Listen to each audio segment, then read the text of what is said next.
Good morning, everyone. This morning I wanted to talk about a little bit more on the refugees, and I'm going to put up another video after I do this one on the TV that came out on the refugees. And this is very difficult for everyone because with the shortage of housing and that, all I get from a lot of people is, oh, it's the refugees' fault. It's the government's fault. They're bringing in all these refugees. And that's why we don't have enough housing for everyone. Well, it's not only that, it's a lot of other things. They're just not being built. The landlords are simply evicting everyone out of their homes, rent eviction, and putting up the prices so people cannot afford it. So you cannot just blame it on one thing alone.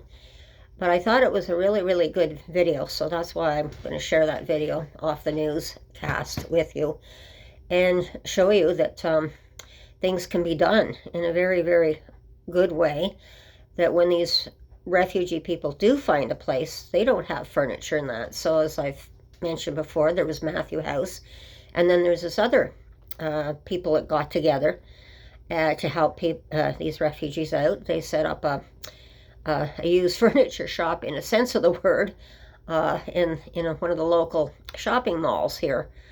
And what they've done is people have donated furniture, and as you'll see in the video, they charge $100 per person to choose whatever they need to help furnish their apartments when they come in. So this is volunteers, and it's non-profit. There's no government subsidy for this, and a lot of the refugees, after that year's subsidy or whatever the government does give them, they don't have any money, but they're somehow able to get an apartment, but no furniture. So you have to start somewhere.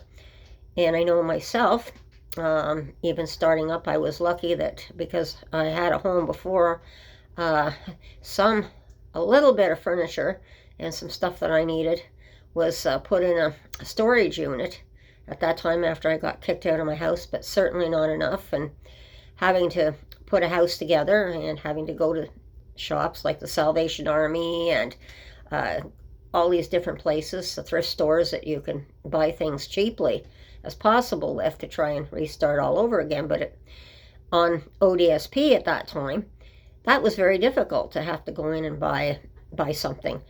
And sometimes you were lucky if you had a proper social worker that's maybe got you like a gift card or a certificate of some sort, I should say, to go in and get a little bit of furniture for yourself.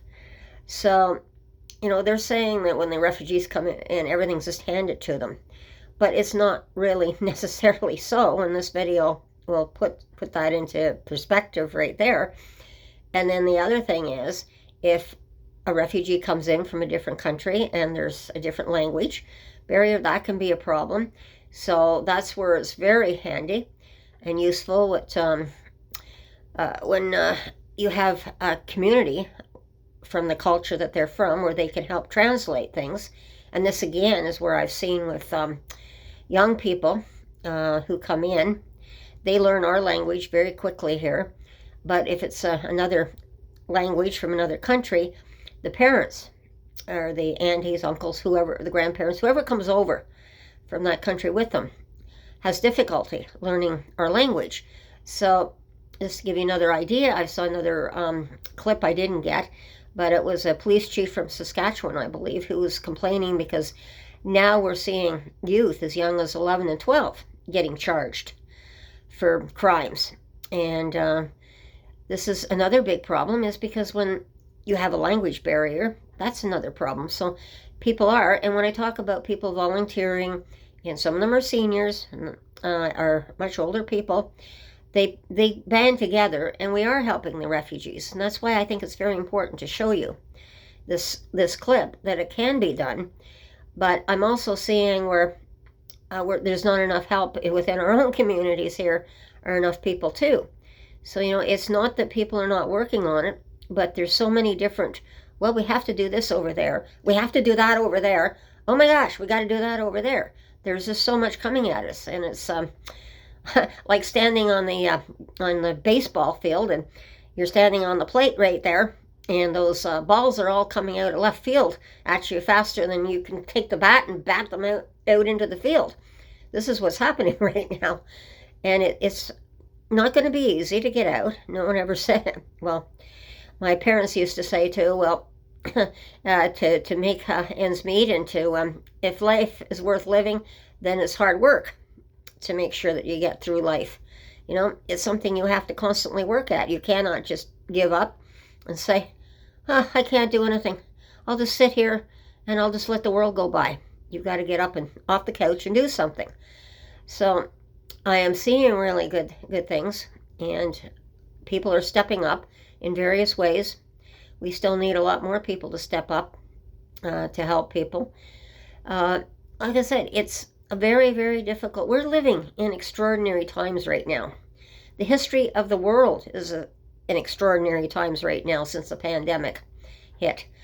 And we've come to the realization that the problems that we maybe tried to kind of do, like the Seven Dwarfs did, trying to sweep the dust underneath the carpet prior to the pandemic, until Snow White came along and pulled the rug up and looked at all that dust and had to clean it. Now we're looking at the dust that's left over, and we're having to clean this up right now. So this is what I'm saying. We're in extraordinary times right now. And, you know, and even one of my viewers said, well, I'm doing a little bit. I'm at least trying to donate what I can to the food bank. Great. You know, but it's not always donating food.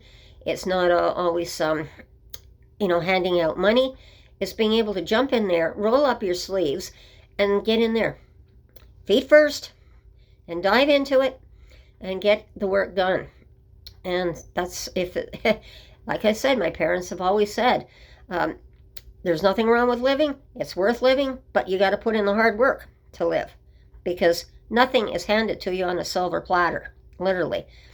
And this is what I'm finding with the addicts, and that they expect everything handed to them on a silver platter too. So we cannot have that. But like I said, I'm trying to show the broken links in the chain to find ways, in a reasonable way, to settle the problems with people and actually close these chains, and the weak links in the chain and the ones that are broken. How do we fix them? So, and like I said, I don't have to do this. It's because I care about people. I've been there. And as my grandfather used to say, before you judge a person, walk in their shoes. And I've walked in many, many shoes over the years, and in some cases some moccasins as well, as I've said in the previous video. So I'm coming from a learned experience, a lived, learned experience.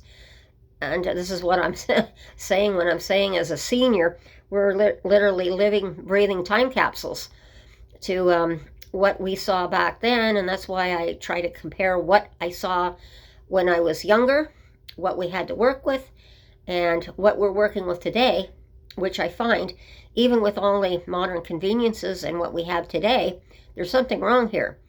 Because when I look at what we had in the old times, sometimes I think we did so much better doing things when we had less, and now we have more, and we're going backwards, and we're doing things that are not as good. We can't do what we did when we had less. So it's not really making a lot of sense that we cannot do things together, work together.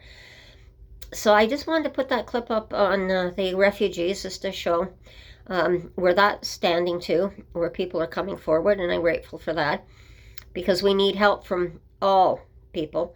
And I've seen more and more people stepping up, and I'm grateful for that, but there's such a shortage right now. We still need a lot more people to volunteer and do a little bit that they possibly can.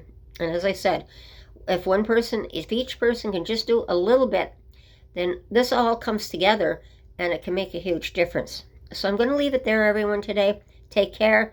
Have a great day. Watch your surroundings. Be safe. And we shall talk again soon. And bye-bye.